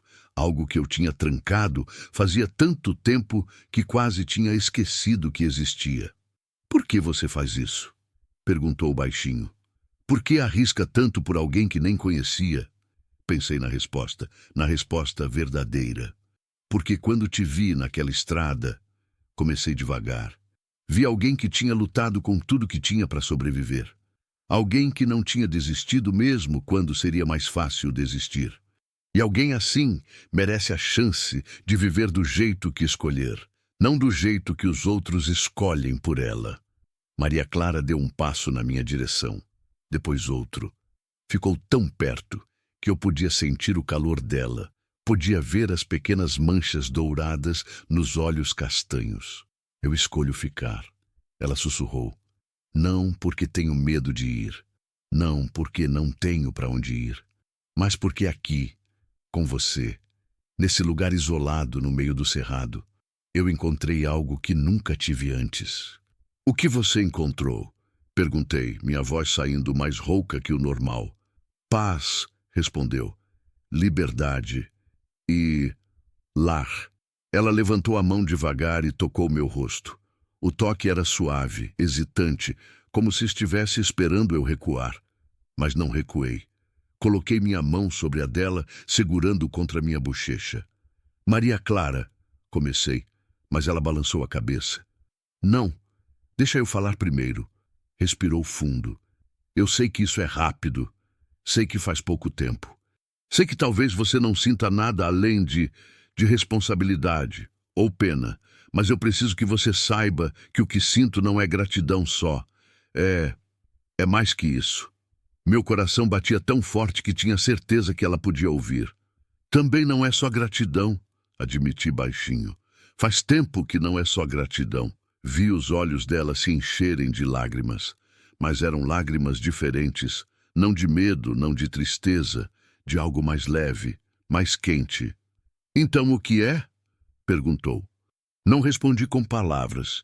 Inclinei devagar, dando tempo para ela recuar se quisesse, mas ela não recuou. Ficou ali, os olhos se fechando, o rosto se inclinando para encontrar o meu. O beijo foi suave, cuidadoso, carregado de todo o tempo que tínhamos passado aprendendo a confiar um no outro. Quando nos separamos, ela encostou a testa na minha, os olhos ainda fechados, um sorriso pequeno nos lábios. Fazia tanto tempo que eu queria fazer isso, ela confessou. Quanto tempo? Desde aquela noite que você prometeu que ia me proteger. Desde o jeito que você olhou para mim como se eu fosse importante. Não propriedade, não peso, só importante. Segurei o rosto dela com as duas mãos. Você é importante, disse. Mais importante do que você imagina. Ficamos ali abraçados na cozinha, enquanto lá fora os grilos cantavam e o vento soprava suave pelas árvores do cerrado. 2 sobreviventes que tinham encontrado refúgio um no outro. 2 solidões que tinham descoberto que juntas não eram mais solidões. Aquela noite, pela primeira vez, não dormi na rede da sala. Maria Clara me puxou pela mão para o quarto, me fez deitar ao lado dela e se aconchegou contra meu peito. Não rolou nada além disso. Só ficamos ali, no escuro, ouvindo a respiração um do outro, sentindo o calor de outro corpo perto depois de tanto tempo sozinhos. Obrigada, ela sussurrou no escuro. Pelo quê? Por me deixar escolher, por não esperar nada, por só estar aqui. Beijei o topo da cabeça dela. Sempre, prometi. Para onde você for, para onde você ficar, eu tô aqui. Ela adormeceu primeiro, a respiração ficando lenta e profunda. Fiquei acordado mais tempo, só observando, ainda meio sem acreditar que aquilo era real, que tinha alguém ali, que não estava mais sozinho, que a onça tinha trazido não só uma vida para eu salvar, mas talvez a salvação da minha própria vida também. Lá fora, o vento mudou de direção. Trazia o cheiro de chuva, a primeira chuva da estação que ia lavar tudo e fazer brotar de novo. Recomeço, renovação. Vida crescendo onde antes só tinha terra seca. E dentro daquele quarto pequeno, abraçado com Maria Clara, entendi que era isso que estava acontecendo comigo também. Depois de anos de secura emocional, de viver só para trabalhar e trabalhar só para viver, finalmente tinha chegado a chuva. Finalmente tinha chegado alguém que fazia valer a pena acordar todo dia. Finalmente tinha chegado o recomeço. A primeira chuva da estação chegou 3 dias depois. Começou de madrugada, com trovões que faziam a casa inteira tremer e relâmpagos que iluminavam o quarto por frações de segundo. Maria Clara acordou assustada, se agarrando em mim, mas quando percebeu que era só tempestade, relaxou e voltou a se aninhar contra meu peito. Gosto desse som, ela murmurou sonolenta. Chuva no telhado de zinco. Minha avó dizia que era a música mais bonita do mundo. Sua avó tinha razão. Concordei passando a mão pelos cabelos dela que tinham crescido e agora caíam em ondas macias pelos ombros. Ficamos ali ouvindo a tempestade até o sono voltar a nos pegar. Quando acordamos de novo, já era dia claro e a chuva tinha parado. O cerrado tinha mudado completamente. Tudo parecia mais verde, mais vivo, como se a terra inteira tivesse suspirado aliviada depois de segurar a respiração por meses. Maria Clara saltou da cama com uma energia que eu não via nela antes. Vem ver a horta, chamou, já correndo descalça pelo corredor. Segui ela até os fundos da casa. A horta estava encharcada, as plantas parecendo 2 vezes maiores que ontem, as folhas brilhando com as gotas de chuva que ainda não tinham secado. Maria Clara se ajoelhou na terra molhada, sem se importar em sujar o vestido, e começou a verificar cada pé de planta com o cuidado de quem cuida de filhos. "Olha, João", chamou empolgada, "os tomates já têm flor e o coentro cresceu tanto." Fiquei parado ali, apoiado no batente da porta, só observando ela trabalhar. Tinha uma luz nela agora, uma alegria genuína que vinha de dentro. Era como ver uma planta que tinha sido pisoteada voltar a crescer mais forte que antes. Os dias seguintes foram diferentes de tudo que tinha vivido antes. Maria Clara acordava comigo, preparava café enquanto eu ia cuidar dos bichos e depois passava o dia entre a horta, a cozinha e pequenos projetos que inventava. Começou a pintar as paredes da casa, cores suaves que clareavam os cômodos escuros. Costurou cortinas novas com tecido que pedi para um vizinho trazer da cidade sem fazer perguntas. Encheu a varanda de vasos com flores que ela mesma tinha mudado do cerrado. A casa estava se transformando, deixando de ser apenas um lugar para dormir e comer entre um dia de trabalho e outro. Estava virando um lar de verdade, mas nem tudo era paz. De vez em quando, eu via ela ficar parada, olhando para a estrada, aquele olhar distante que conhecia bem. O medo ainda morava ali. A lembrança dos homens de terno procurando por ela. A certeza de que, em algum lugar, alguém ainda queria encontrá-la. Uma tarde, mais ou menos um mês depois da primeira chuva, voltei do campo e encontrei ela sentada na varanda com uma expressão séria. Tinha uma carta na mão. "O que é isso?" perguntei, o estômago apertando. "O vizinho trouxe", explicou. "Disse que um homem na cidade pediu para ele entregar aqui. Disse que era urgente." Peguei a carta das mãos dela. O envelope era branco, sem remetente, só meu nome escrito à mão numa caligrafia elegante demais para ser comum. Abri devagar. A mensagem era curta e direta. "Sei que ela está aí. Não sou homem de violência, mas sou homem de recursos. Se ela voltar por vontade própria até o fim do mês, não haverá consequências para ninguém. Se não voltar, não posso garantir a segurança de quem a esconde. Pense bem, não tinha assinatura, não precisava." Amassei o papel com força, a raiva subindo quente pela garganta. Maria Clara tinha empalidecido, os olhos arregalados de medo. "Ele sabe", ela sussurrou. "Ele descobriu." "João, você precisa me mandar embora, agora, antes que..." "Não", cortei firme. "Não vou mandar você embora. E não vou deixar ninguém te levar daqui contra a sua vontade." "Mas ele disse que vai te machucar. Você leu o que está escrito?" "Li, e não me importo", respondi pegando as mãos dela. "Maria Clara, escuta, esse homem conta com medo. Conta que a gente vai se assustar e fazer o que ele quer. Mas ele não conhece o cerrado, não conhece essa terra. E definitivamente não me conhece. O que você vai fazer?" "Vou fazer o que meu pai me ensinou a fazer quando tinha ameaça", respondi. "Vou ficar de pé e não recuar nenhum centímetro." Passei os dias seguintes me preparando. Verifiquei todas as cercas, todos os portões, todos os acessos à propriedade. Tinha só uma estrada entrando e dava para ver qualquer carro chegando de longe. A casa ficava numa elevação leve que dava visão de quase toda a fazenda. Vantagem estratégica. Limpei a espingarda velha do meu pai que ficava guardada desde que ele morreu. Munição ainda servia. Não era homem de violência, mas também não era homem de deixar pisarem em mim. Maria Clara ficou quieta durante esses preparativos. Ajudava no que podia, mas eu via o peso da culpa nos ombros dela. Via que ela se culpava por ter trazido o problema para minha porta. Na noite antes do prazo acabar, sentamos na varanda como sempre fazíamos. Mas o silêncio era diferente, pesado de expectativa. "Se eles vierem amanhã", ela começou, mas ergui a mão. "Não pensa nisso agora." "Preciso pensar", insistiu. "Preciso saber que se as coisas ficarem feias, você não vai fazer nada estúpido por minha causa."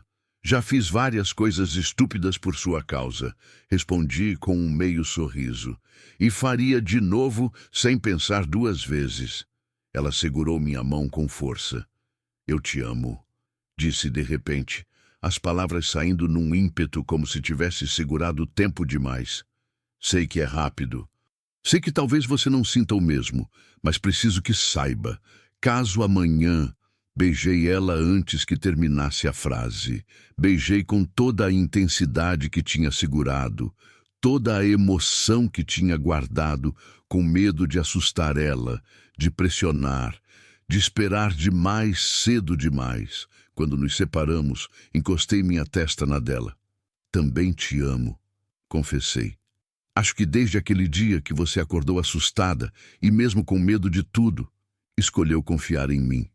Você é a coisa mais corajosa que já conheci, Maria Clara, e não vou deixar ninguém te levar. Naquela noite, nos amamos como se fosse a última noite do mundo, com urgência e ternura misturadas, com medo e esperança se entrelaçando, com a certeza de que o que tínhamos ali era raro e precioso demais para deixar escapar sem luta. O amanhecer chegou claro e quente. Acordei antes do sol nascer. Vesti as roupas, peguei a espingarda e saí para a varanda. Maria Clara apareceu pouco depois, trazendo café. Não precisava levantar, disse. Não ia conseguir dormir mesmo, respondeu sentando ao meu lado. Ficamos ali bebendo café e observando a estrada vazia se estender até sumir no horizonte. As horas passaram devagar. 8 da manhã, 9, 10, meio-dia. A tarde começou a cair e nada. Talvez não venham, Maria Clara disse, a voz carregada de esperança cautelosa. Talvez, concordei, mas não baixei a guarda. Foi quando o sol começou a descer que vi a poeira ao longe. Um carro, vindo rápido pela estrada de terra. Maria Clara viu também e ficou tensa ao meu lado. Fica dentro da casa, ordenei gentilmente. Não importa o que aconteça, fica dentro. João, por favor, pedi. Preciso saber que você está segura para poder fazer o que for necessário. Ela hesitou, mas obedeceu. Vi ela entrar e fechar a porta, mas sabia que estava olhando pela janela. O carro parou no portão da entrada. Era grande, preto, vidros escuros. Exatamente o tipo de carro que homem rico usaria. 2 portas se abriram. Saíram 3 homens. 2 de terno, musculosos, claramente segurança. E um, mais velho, de terno mais caro, cabelo grisalho, postura de quem estava acostumado a ser obedecido. Caminharam até a cerca que separava a estrada da propriedade. Pararam ali. O mais velho me observou com olhos frios e calculistas. Você deve ser João, disse, a voz educada, mas com uma borda de ameaça. Sou Eduardo Marinho. Acredito que sabe por que estou aqui. Sei, respondi curto, a espingarda apoiada no ombro. E pode voltar para o carro. Ela não vai com você. Ele sorriu. Não era um sorriso agradável. Vejo que a carta não foi persuasiva o suficiente. Talvez prefira que eu seja mais direto. Maria Clara me pertence. Temos um acordo, um contrato de casamento. Ela fugiu, mas isso não anula nossas obrigações. Ela não pertence a ninguém, respondi, a voz saindo mais dura que pedra. E não existe contrato que force uma pessoa a casar contra a vontade. Então sugiro que entre no carro e volte para onde veio. Os olhos dele endureceram.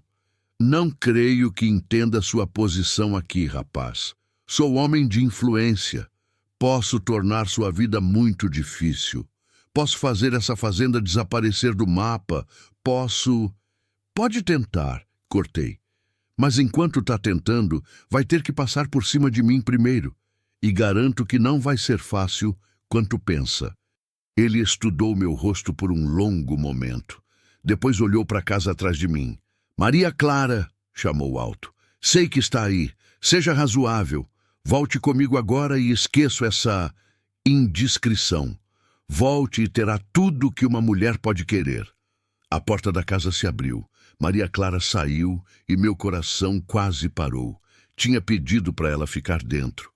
Mas ela andou até ficar ao meu lado, a cabeça erguida, os ombros para trás, toda a fragilidade que tinha quando chegou substituída por uma força que brilhava de dentro. Não, ela disse, a voz clara e firme. Não vou voltar. Não agora.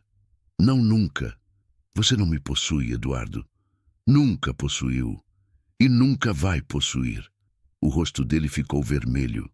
Sua família concordou. Seu padrasto deu a palavra. Meu padrasto não tinha direito de dar nada que não fosse dele. Ela respondeu. E eu escolho ficar aqui, com um homem que me salvou quando você e todos os outros teriam me deixado morrer na estrada. Com um homem que me deu escolha quando você só oferecia prisão. Você vai se arrepender, ele rosnou, a máscara de civilidade finalmente caindo. Vou destruir vocês dois. Vou... Foi quando ouvimos o som, um rosnado baixo, profundo, que vinha do cerrado atrás da casa. Todos viramos ao mesmo tempo, e lá estava ela, a onça. Saindo das sombras devagar, os músculos ondulando sob a pelagem dourada marcada de preto, os olhos amarelos fixos em Eduardo Marinho e seus capangas. Ela andou até ficar entre nós e eles, as orelhas para trás, o corpo tenso, o rosnado ficando mais alto, mais ameaçador. Os dois seguranças recuaram instintivamente, as mãos indo para as armas nas coldres. Mas Eduardo ergueu a mão, impedindo. O que... começou, a voz pela primeira vez mostrando medo. É a onça, Maria Clara disse suave. Aqui me achou na estrada, aqui me protegeu até o João chegar. Ela nunca foi embora completamente. Fica por perto, vigia. A onça deu mais um passo à frente, o rosnado reverberando no peito largo. Era impossível não sentir o poder bruto daquele animal, a ameaça mortal que representava. Eduardo Marinho olhou para a onça, olhou para mim, olhou para Maria Clara. E pela primeira vez vi ele recuar. Não fisicamente, mas algo na postura dele mudou. Algo que reconhecia derrota. Isso não acabou, ele disse finalmente, mas a ameaça soou vazia agora. Sim, respondi. Acabou. E se voltar aqui, não garanto que a onça vai ser tão paciente quanto hoje. Ele ficou parado mais alguns segundos, como se estivesse esperando que a gente mudasse de ideia. Quando ficou claro que não ia acontecer, virou e caminhou de volta para o carro, os seguranças o seguindo rapidamente, olhando nervosos para a onça. O carro ligou, deu ré, virou. E foi embora, a poeira da estrada engolindo ele até sumir completamente. Só quando o som do motor morreu no horizonte é que a onça relaxou. Ela nos olhou. Aqueles olhos amarelos profundos e sábios. E por um momento, juro que vi algo parecido com um sorriso no focinho dela. Depois, sem pressa, virou e caminhou de volta para o cerrado, desaparecendo nas sombras como fumaça. Maria Clara desabou contra mim, o corpo tremendo, as lágrimas vindo com força. Abracei ela forte, sentindo meu próprio corpo relaxar da tensão que tinha segurado. Acabou! Sussurrei no cabelo dela. Acabou de verdade agora. A onça, ela soluçou. Ela voltou. Depois de todo esse tempo, ela voltou quando precisamos. Ela nunca foi embora, respondi. Acho que sempre esteve por perto, vigiando, protegendo, até ter certeza que você estava realmente segura. Ficamos ali abraçados enquanto o sol terminava de se pôr, tingindo o cerrado de dourado e laranja. E pela primeira vez, desde que tudo começou, senti que realmente estava tudo bem, que podíamos respirar, que podíamos viver. Naquela noite, sentamos na varanda como sempre fazíamos. Mas era diferente agora, mais leve, sem peso de ameaça, sem medo do amanhã. O que você quer fazer agora? Perguntei. Agora que é livre de verdade. Maria Clara pensou por um longo momento antes de responder. Quero ficar aqui, disse finalmente. Quero plantar minha horta. Quero encher essa casa de flores.